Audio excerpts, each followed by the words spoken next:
Então vamos lá, né? Uma das grandes importâncias da orientação a objeto é você fazer as chamadas das funções e dos construtores. Por isso que ela é orientada. Então eu posso passar um atributo dentro do meu sistema, né, ou uma propriedade, poderia, como eu falei, ser um botão, ser um outro recurso qualquer, que chamasse ao ele inicializar ou ao ele ser clicado, né, ele chamasse aí uma função. Então, eu tenho que dar essa chamada. Se eu não der a chamada, ele não dá erro no código, né, e também não executa. Então, eu não tive a execução do meu construtor e não tive a execução da minha função de impressão.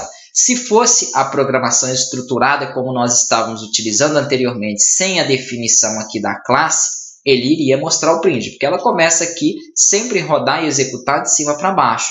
Já a programação orientada a objetos, não, em qualquer momento do meu sistema, em qualquer momento aqui do meu código, eu posso chamar essa função e posso deixar sem executar essa. Ou se algo ocorrer, ele vai executar só o meu construtor, mas por enquanto não vai chamar a impressão. Para ele chamar a impressão, eu dependo de um outro objeto, eu dependo de chamar essa função em alguma outra área. Então, ele fica sempre aguardando as chamadas. E é muito importante vocês entenderem, né, essa questão de chamada. Então, primeiro, eu vou chamar aqui a minha classe. Para chamar a minha classe, eu vou sair de dentro do def, né, que seria aqui a minha função, e sair de dentro da própria classe. Só relembrando, como eu sei que eu estou dentro do def, eu vou ter aqui, então, a tabulação, né, correspondente a ele. A inicialização dele está aqui. Essa é a tabulação. Ah, eu sou programador de outras áreas, estou achando isso muito ruim. Também acho. Eu não gostei dessa sintaxe e vi que muita gente reclama dessa sintaxe. Mas eles optaram por manter ela justamente para não desestruturar tanto aí, né, o Python. Então vocês vão ter que se adaptar e se acostumar com isso. Não funciona como as anteriores, que aqui eu tenho, por exemplo, uma chave, né? A maioria é assim, que inicia e aqui fecha a função. Não, isso aí você vai esquecer utilizando o Python. Você vai prestar atenção nessa indexação, nessa tabulação aqui. Ó. Então, aqui eu estou dentro da minha função def, do meu método def. Eu não quero e não posso estar dentro dele, por exemplo, para chamar o meu construtor. Né? Na verdade, eu até poderia chamar ele aqui, mas aí, para que funcionasse, para que ele chamasse depois o meu construtor, eu teria que chamar a função def, porque tudo que eu inserir aqui dentro só vai ser executada quando eu chamar no meu código a função def aqui, né? A função imprimir, na verdade. Estou falando o nome def, mas é o método def de imprimir. Então, só se eu colocar aqui dentro para que ele chame a minha classe aqui, o meu construtor, eu teria que chamar em outro momento a minha função de imprimir. Então, não é isso que eu quero por enquanto.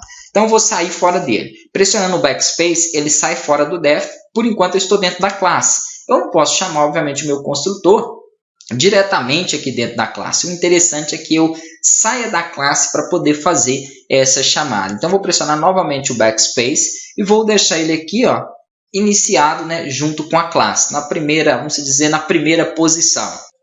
Estando aí na primeira posição, eu vou pegar, por exemplo, poderia ser aqui, né, um nome de um objeto qualquer. Vamos utilizar aqui o nome da pessoa. Vou colocar aqui, por exemplo, Pedro. E vou falar que esse objeto está chamando o meu construtor. Para chamar o construtor, né, na maioria das outras linguagens eu colocaria new e o nome aqui da minha classe, meu objeto e tal. Não, aqui muda também, né, aqui não traz essa sintaxe, eu não preciso do new, é só você colocar direto o nome da sua classe, então no caso aqui meu objeto, e colocar os parênteses. Ah, mas eu preciso colocar os parênteses? Aqui em cima, quando eu criei essa classe, eu não defini parênteses para passar parâmetros ali para ela. Não defini, mas quando eu fizer a chamada, eu preciso colocar para que ele entenda que é uma classe. Tendo ela parâmetros, métodos sendo passado aqui acima, ou não. Então, dessa forma, ele vai conseguir chamar para mim o meu construtor. Vou dar um Ctrl S e vou tentar executar ele aqui. Ó. Quando eu executar, ele vai me falar que meu objeto não está definido.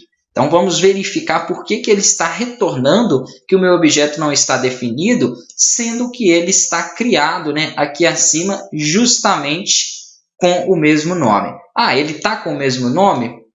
Aí que está. Né? Eu tenho um O, na verdade, aqui, que está minúsculo. Então, ele trabalha com a diferenciação, né, case sensitive, que nós chamamos, entre maiúsculas e minúsculas. É outra coisa aí que vocês têm que levar em consideração, senão ele não encontra os métodos, não encontra as funções e nem os atributos. Então ele vai manter isso aí. Rodei novamente, perfeito. Então agora o objeto ele já existe, ele encontrou ele, não tem mais a referência no nome ali. E executou para mim o meu construtor. Eu sei que ele executou porque ele printou essa mensagem na tela. Então ele foi executando desde a primeira. Criou esse atributo, criou este e chamou o meu construtor. Eu não vi os atributos porque eu não pedi para recuperar, né? Eu pedi para recuperar, na verdade, na minha função de impressão ali. Então aqui eu posso chamar também o meu método. Como que eu chamo um método, né, dentro da minha classe? Nós veremos aí na próxima aula.